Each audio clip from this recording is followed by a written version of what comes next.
여러분, 권불 10년이라는 말이 있지요. 아무리 대단한 권세도 10년을 못 간다는 뜻인데, 요즘 아파트 권력은 1년도 채 못 가는 것 같습니다. 여기 강남의 한 고급 아파트에 우리 아파트 품격 떨어진다며 경비원들을 하인 부리듯 했던 부녀회장이 있었습니다. 50이 넘은 경비원이 경비 초소에서 컵라면 하나 먹는 꼴을 못 봐서 밥그릇을 엎어버리고 결국 해고까지 시키려 했던 그녀. 하지만 인생사 세웅지 마라 했던가요. 남편의 사업 실패로 하루아침에 빚더미에 올라앉아 비 오는 밤 몰래 도망치려던 그녀 앞을 막아선 건 다름 아닌 그녀가 그토록 무시했던 그 경비원이었습니다. 과연 그날 밤 트럭 라이트 불빛 아래서 두 사람 사이에선 무슨 일이 벌어졌을까요? 사람 위에 사람 없고 사람 밑에 사람 없다는 뼈저린 교훈을 주는 이야기 지금 시작합니다. 찬 바람이 뼛속까지 스미는 새벽 5시. 66 김씨 아저씨의 하루는 남들보다 일찍 시작됩니다.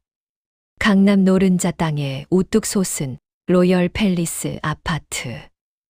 이름만 들어도 으리으리한 이곳이 김씨 아저씨의 일터입니다. 젊은 시절 작은 공장을 운영하며 남부럽지 않게 살았던 적도 있었지만 친구 보증을 잘못 서는 바람에 알거지가 되고 지금은 이 아파트 경비원으로 근근히 살아가고 있습니다. 그래도 김씨 아저씨는 불평 한마디 없습니다. 아픈 아내의 병원비 될 수 있고 땀 흘려 일할 곳이 있다는 것만으로도 감지덕지라 여기는 천성이 선한 분이지요. 하지만 이 아파트에는 김씨 아저씨를 유독 힘들게 하는 사람이 한 명 있습니다. 바로 입주민 대표이자 부녀회장인 50대 초반의 최 여사입니다. 남편이 잘 나가는 건설사 임원이라나 뭐라나 온몸을 명품으로 휘감고 다니는데 그 화려한 겉모습과는 달리 입만 열면 천박하기가 이를 데 없는 여자였습니다. 그날도 그랬습니다. 재활용 분리수거 날이었지요. 입주민들이 대충 던져놓고 간 음식물 묻은 플라스틱이며 택배 상자들을 김씨 아저씨가 일일이 허리 굽혀 정리하고 있을 때였습니다. 또각또각 날카로운 하이힐 소리와 함께 최 여사가 나타났습니다. 아저씨, 내가 몇 번을 말해요? 저기 105동 앞에 낙엽 좀 빨리빨리 쓰려고 했잖아요. 우리 아파트가 평당 얼마짜린데 바닥에 낙엽 굴러다니는 꼴을 봐야겠어요? 관리비 받아서 다 어디다 쓰는 거야, 도대체. 김씨 아저씨는 땀을 뻘뻘 흘리며 허리를 굽혔습니다. 아, 예. 회장님, 지금 분리수거가 너무 밀려서 이거 얼른 끝내고 바로 치우겠습니다. 죄송합니다. 죄송하면 다예요? 동작이 굼뜨니까 일이 안 되잖아. 일이 나이 먹어서 귀가 먹었나 말 귀를 못 알아들어. 빨리 가서 쓸라니까요. 아들벌 되는 젊은 입주민들도 지나가다 혀를 찰 정도로 최 여사의 갑질은 유난스러웠습니다. 하지만 김씨 아저씨는 네, 알겠습니다. 하고는 묵묵히 빗자루를 들고 105동 쪽으로 뛰어갔습니다. 목구멍까지 치미는 서러움이 있었지만 당장 다음 달 안에 약값을 생각하며 꾹 참았지요. 문제는 점심시간에 터졌습니다. 경비 초소라는 게 뻔하지 않습니까? 사람 한 명 겨우 누울까 말까 한 좁은 공간. 김씨 아저씨는 점심시간을 쪼개 컵라면 하나로 끼니를 때우고 있었습니다. 뜨거운 국물 한 모금 넘기며 온몸을 녹이려던 찰나 경비실 창문이 쾅 하고 열렸습니다. 아이고 냄새, 이게 무슨 냄새야. 최 여사였습니다. 코를 막고 인상을 잔뜩 찌푸린 채 경비실 안을 노려보더군요. 아저씨, 여기서 뭐 먹어요? 라면? 내가 경비실에서 음식 냄새. 풍기지 말라고 했죠. 입주민들이 지나다니다가 이 싸구려 라면 냄새 맡으면 기분이 좋겠어요? 여기가 무슨 빈민촌이야? 김씨 아저씨는 먹던 라면을 황급히 내려놓고 일어섰습니다. 아, 회장님. 점심시간이라 나가서 먹을 시간이 없어서. 시간이 없으면 굶든가, 아니면 안 보이는데 처박혀서 먹든가. 왜 굳이 아파트 정문 얼굴인 경비실에서 이딴 걸 먹어서 품격을 떨어뜨리냐고. 당장 안 치워요.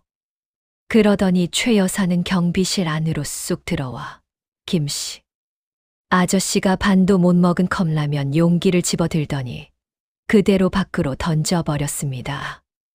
철퍼덕. 빨간 국물이 하얀 대리석 바닥에 흩뿌려지고 퉁퉁 부른 면발이 김씨 아저씨의 낡은 구두 위로 튀었습니다.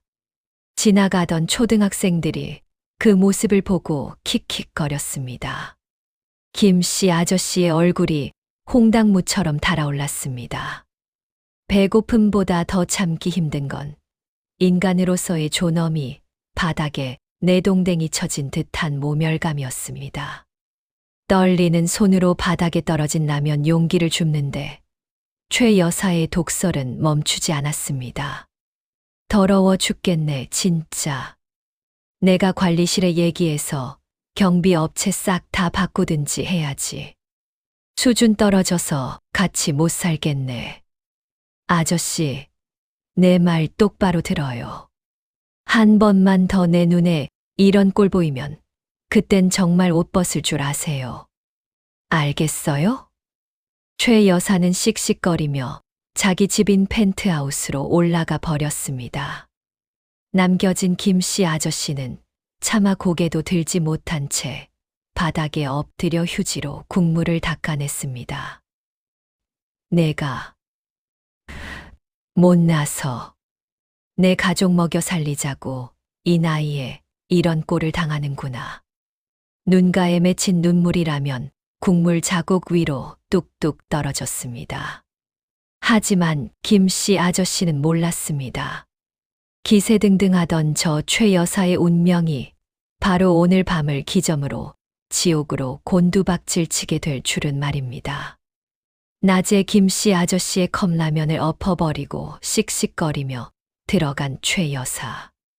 분이 안 풀려 백화점에 가서 명품 구두라도 하나 사야겠다며 외출 준비를 하고 있을 때였습니다. 갑자기 거실 전화기가 요란하게 울려댔습니다. 남편이었습니다. 여보, 지금 당장 짐 싸.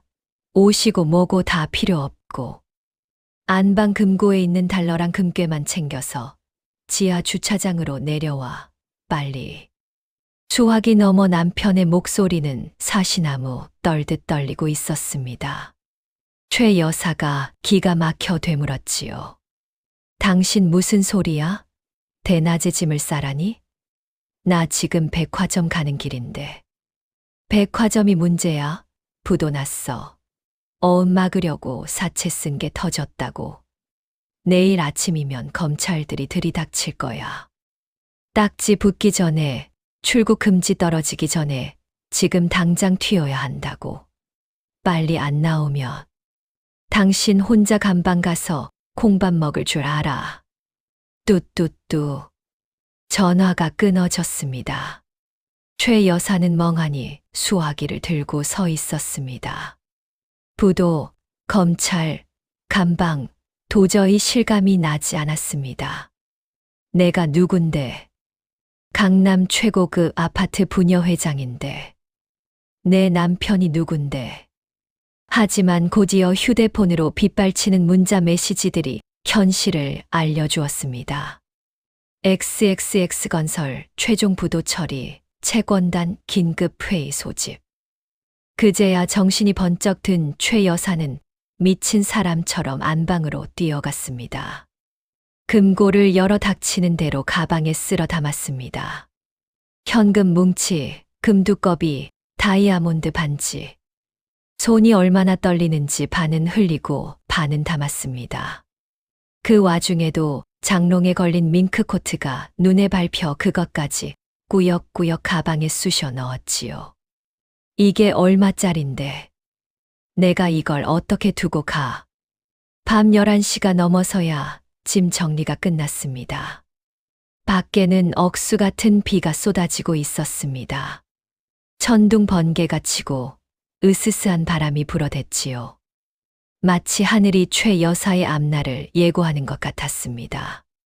최 여사는 선글라스에 마스크까지 쓰고 모자를 푹 눌러 쓴 채 도둑 고양이처럼 현관문을 열었습니다. 엘리베이터를 타려다 멈칫했습니다. 혹시나 엘리베이터 CCTV에 찍히면 빚쟁이들이 추적할까봐 겁이 덜컥 난 겁니다. 25층 펜트하우스에서 지하 2층 주차장까지. 최 여사는 그 무거운 이민 가방 2개를 양손에 끌고 비상계단을 내려가기 시작했습니다. 아이고, 내 팔이야.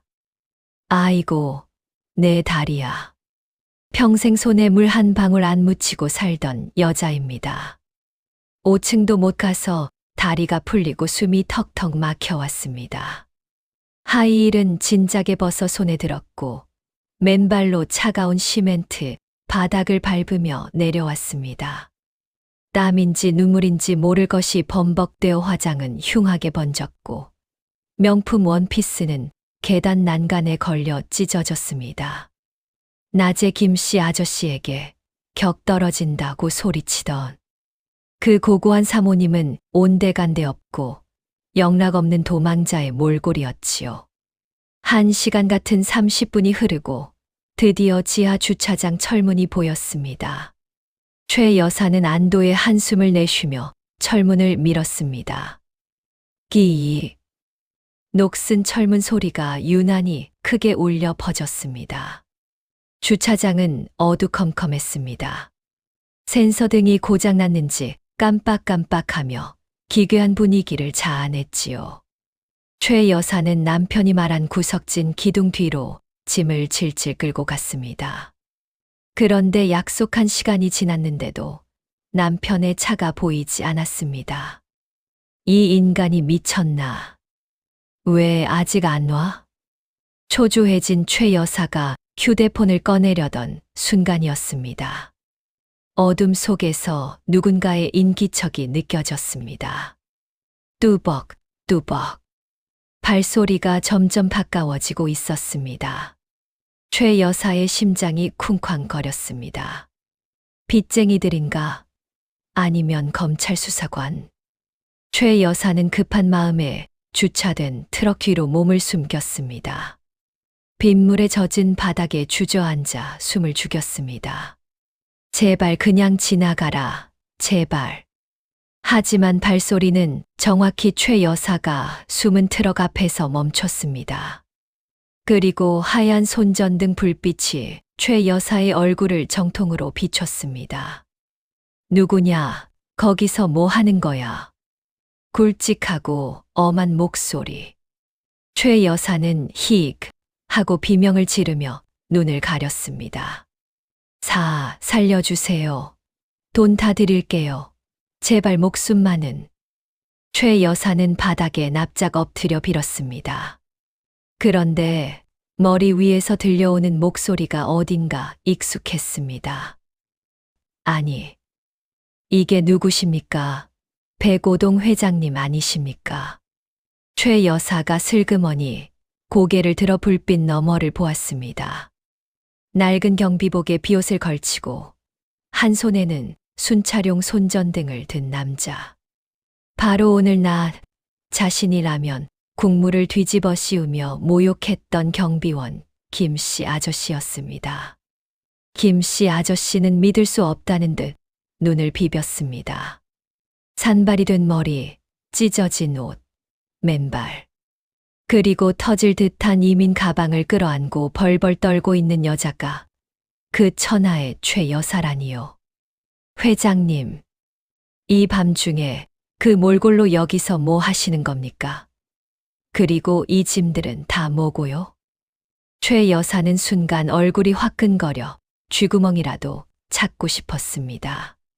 하필이면 내가 제일 무시하고 짓밟았던 저 늙은 경비원에게 이 비참한 꼴을 들키다니. 하지만 자존심을 세울 때가 아니었습니다. 남편 차가 올 때까지 시간을 벌어야 했고, 무엇보다 이 사람이 경찰에 신고라도 하면 끝장이었습니다. 최 여사는 덜덜 떨리는 손으로 김 씨 아저씨의 바지가랑이를 잡았습니다. 아저씨, 김 씨 아저씨, 제발 모른 척 해줘요. 나 지금 급한 일이 있어서 그래. 이거 줄게. 최 여사는 가방 지퍼를 황급히 열어 금반지 하나를 꺼내 김 씨 아저씨 손에 쥐어 주었습니다. 이거 진짜 다이아야. 이거 받고 저기 가서 망 좀 봐줘. 아무도 못 오게. 내 남편 올 때까지만. 응, 제발 부탁이야. 김 씨 아저씨는 손에 들린 금반지와 바닥을 기고 있는 최 여사를 번갈아 쳐다보았습니다. 낮에 쏟아진 라면 국물처럼 최 여사의 인생도 바닥에 엎질러져 있었습니다. 그때였습니다. 주차장 입구 쪽에서 요란한 사이렌 소리와 함께 경찰차 경광등, 불빛이 번쩍였습니다. 삐뽀삐뽀. 최 여사의 얼굴이 백지장처럼 하얗게 질렸습니다. 안 돼. 안 돼. 벌써 왔어. 아저씨, 나 좀 숨겨줘, 제발. 주차장에 경찰차 3대가 연달아 들어왔습니다. 붉은 경광등 불빛이 어두운 주차장 벽을 휙휙 훑고 지나갔습니다. 경찰들이 차에서 내려 사방을 두리번거렸습니다. 야, 이 팀은 비상구 쪽 막아. 3팀은 엘리베이터 앞 지켜. 최 회장 부인, 분명히 이쪽으로 내려왔다는 제보야. 트럭 뒤에 숨은 최 여사는 이제 숨도 제대로 못 쉬고 꺽꺽거렸습니다. 덜덜 떨리는 손으로 김 씨 아저씨의 바짓단을 잡고 애원했습니다. 아저씨, 김 선생님, 제발 나 좀 살려줘요. 내가 잘못했어요. 낮에 라면 엎은 거. 내가 미쳤었나 봐. 내 이 은혜 평생 안 잊을게. 우리 남편 오면 돈방석에 앉게 해줄게. 응, 저 경찰들 좀 딴 데로 보내줘요. 비참했습니다. 낮에 그토록 도도하던 목소리는 어디 가고 쇳소리 나는 목소리로 목숨을 구걸하는 꼴이라니. 김 씨 아저씨는 말없이 최 여사를 내려다보았습니다. 그리고 그녀가 손에 쥐어줬던 그 다이아몬드 반지를 만지작거렸습니다. 차가운 금속의 감촉. 이걸 팔면 아내 병원비 걱정은 평생 안 해도 될지 모릅니다. 눈 딱 감고 아무도 못 봤는데요. 한마디만 하면 됩니다. 하지만 김 씨 아저씨의 머릿속에는 낮에 바닥에 엎질러진 뻘건 라면, 국물이, 그리고 짐승 보듯 경멸하던 최 여사의 눈빛이 스쳐 지나갔습니다. 그때 경찰 한 명이 손전등을 비추며 트럭 쪽으로 다가왔습니다. 거기 누구 계십니까? 김 씨 아저씨는 천천히 고개를 돌려 경찰을 보았습니다. 최 여사는 김 씨 아저씨의 다리를 필사적으로 끌어안으며 고개를 저었습니다. 제발. 경찰이 김 씨 아저씨를 알아보고 경례를 했습니다. 아, 경비 선생님이시군요. 고생 많으십니다. 혹시 여기 밍크코트 입고 짐가방 든 50대 여자 못 보셨습니까? 횡령 및 사기 혐의로 수배된 최미자 씨입니다. 정적이 흘렀습니다. 빗소리만이 주차장을 가득 채웠습니다. 최 여사는 숨이 멎을 것 같았습니다. 김 씨 아저씨가 입을 열었습니다. 아, 그 여자 말입니까? 네, 보셨습니까? 김 씨 아저씨는 쭈그리고 앉아 벌벌 떨고 있는 최 여사의 손을 잡아 떼어냈습니다. 그리고 손에 들고 있던 다이아몬드 반지를 최 여사의 손바닥에 다시 쥐어주었습니다. 가져가쇼. 난 이런 거 필요 없으니까. 그리고는 경찰을 향해 담담하게 손가락으로 트럭 뒤를 가리켰습니다. 여기 있습니다. 컵라면 국물 뒤집어 쓴 것처럼 쫄딱 젖어서 숨어 있네요. 아저씨. 최 여사의 비명 같은 절규가 터져 나왔습니다. 경찰들이 우르르 달려들었습니다. 최미자 씨, 당신을 특정경제범죄 가중처벌 등에 관한 법률 위반 혐의로 긴급 체포합니다. 경찰들이 최 여사의 팔을 꺾어 수갑을 채웠습니다. 최 여사는 발악을 했습니다. 이거 놔. 내가 누군 줄 알아? 나 로열 팰리스 부녀회장이야. 야. 김 씨, 내가 감히 날 팔아. 내가 인간이야? 내가 너 가만 안 둘 거야. 자를 거야. 당장 해고시킬 거라고. 악에 바친 최 여사가 김 씨 아저씨에게 침을 되뱉으려 했지만 경찰들에 의해 질질 끌려갔습니다. 그 화려하던 밍크 코트는 빗물과 기름때에 저러 걸레짝처럼 변해 있었고 벗겨진 맨발은 상처투성이었습니다. 그때였습니다. 주차장 입구로 검은색 세단 한 대가 미친 듯이 들어오더니 경찰차를 보고는 급브레이크를 밟지 않고 그대로 핸들을 꺾어 다시 출구로 도망치는 게 아니겠습니까? 저 차 잡아. 경찰차 한 대가 요란하게 사이렌을 울리며 그 차를 뒤쫓았습니다. 최 여사가 그 뒷모습을 보고 멍하니 중얼거렸습니다. 여보, 나 여기 있어. 어디 가? 나 태우고 가야지. 여보. 남편이었습니다. 아내를 구하러 온 게 아니라 경찰이 깔린 걸 보고 자기 혼자 살겠다고 도망친 겁니다. 최 여사는 그제야 다리에 힘이 풀려 주저앉았습니다. 믿었던 돈, 믿었던 명예, 그리고 믿었던 남편마저 자신을 버렸습니다. 경찰차 뒷좌석에 구겨 넣어진 최 여사가 창밖을 내다보았습니다. 김 씨 아저씨가 빗자루를 들고 무표정하게 서 있었습니다. 최 여사의 눈에서 후회의 눈물이 왈칵 쏟아졌지만 버스는 이미 떠난 뒤였습니다. 경찰차가 떠나고 다시 고요해진 지하 주차장. 김 씨 아저씨는 바닥에 떨어진 최 여사의 찢어진 가방에서 굴러나온 명품 스카프 한 장을 주었습니다. 그리고 씁쓸하게 혀를 찼습니다. 쯧쯧. 사람이 사람 대접을 받고 싶으면 먼저 남을 사람 대접했어야지. 라면 국물보다 못한 인생, 저리 갈 줄 누가 알았겠나. 김 씨 아저씨는 주머니에서 꼬깃꼬깃한 1,000원짜리 지폐 한 장을 꺼내 자판기로 향했습니다. 에이, 속 시끄러운데 따뜻한 율무차나 한 잔 해야겠다. 그날 밤의 소동 이후 로열 팰리스 아파트는 발칵 뒤집혔습니다. 최 여사 부부가 수백억 원대 사기 혐의로 구속되고 남편은 도주하다가 고속도로에서 체포됐다는 뉴스가 연일 도배되었습니다. 입주민들은 어쩐지 사람이 너무 돈 거리더라니. 경비 아저씨들한테 그렇게 갑질하더니 천벌 받았다 하며 혀를 찼습니다. 김 씨 아저씨는 묵묵히 제 할 일을 했습니다. 그런데 며칠 뒤 아파트 입주자 대표 회의에서 놀라운 결정이 내려졌습니다. 최 여사의 공석을 채울 임시 대표가 선출되었는데 그분이 김 씨 아저씨를 찾아온 겁니다. 김 선생님, 그동안 마음고생 많으셨죠? 저희가 다 죄송합니다.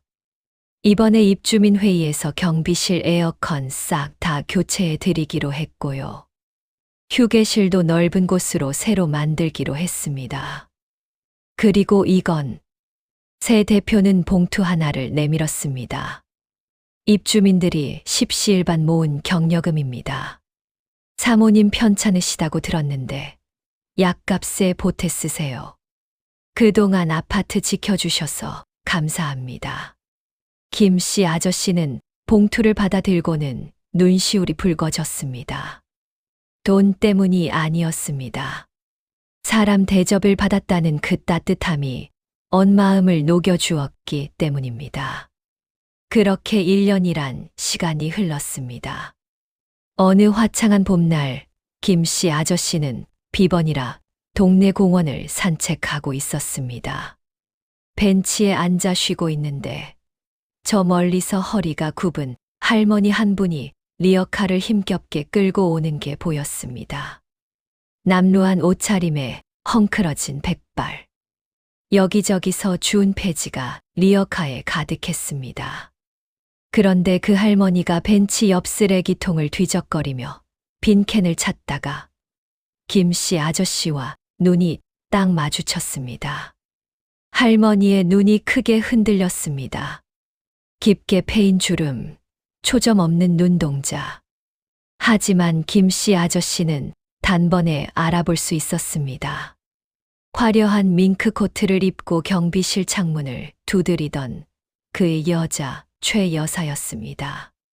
최 여사는 황급히 모자를 눌러쓰고는 리어카를 끌고 도망치듯 자리를 피하려 했습니다. 덜컹거리는 리어카 바퀴 소리가 그녀의 초라한 인생처럼 처량하게 울렸습니다. 김 씨 아저씨는 잠시 그녀의 뒷모습을 바라보다가 주머니를 뒤적였습니다. 그리고 자판기로 가서 따뜻한 캔커피 하나를 뽑았습니다. 저기, 아주머니. 김 씨 아저씨가 최 여사를 불러 세웠습니다. 최 여사는 멈칫했지만 뒤를 돌아보지 못했습니다. 김 씨 아저씨는 말없이 리어카 위에 캔커피를 살며시 올려놓았습니다. 날도 더운데 이거 하나 드시고 하세요. 폐지 줍는 게 보통 일이 아닙디다. 힘내쇼. 최 여사의 어깨가 들썩거렸습니다. 그녀는 땅만 보고 흐느꼈습니다. 미안해요. 미안했습니다. 모기만한 목소리가 흘러나왔습니다.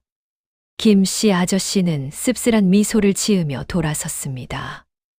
1년 전 컵라면을 엎으며 모욕을 줬던 여자에게 따뜻한 커피를 건네는 것. 그것이 김 씨 아저씨가 보여줄 수 있는 가장 큰 품격이자 진정한 복수였는지도 모릅니다. 김 씨 아저씨는 가벼운 발걸음으로 집을 향해 걸어갔습니다. 길가에 핀 개나리가 오늘따라 유난히 노랗고 예쁘게 보였습니다. 여러분, 오늘 이야기 어떻게 들으셨습니까? 사람의 앞날은 정말 아무도 모릅니다. 오늘 내가 누군가의 밥그릇을 걷어찼다면 내일은 내가 빈 밥그릇을 들고 구걸하게 될지도 모르는 게 인생사입니다. 높은 자리에 있을수록 고개를 숙이고 가진 것이 많을수록 베풀 줄 아는 마음. 그것이 명품 옷보다 으리으리한 아파트보다 훨씬 더 귀한 삶의 품격 아닐까요? 혹시 내 주변에 나보다 조금 어렵게 사는 분들이 계신다면 오늘 따뜻한 눈인사 한번 건네보시는 건 어떨까요? 그 인사가 돌고 돌아 언젠가 나를 지켜줄 큰 복이 되어 돌아올 테니까요. 지금까지 여러분의 속마음을 읽어주는 야담 도담 선생이었습니다. 감사합니다.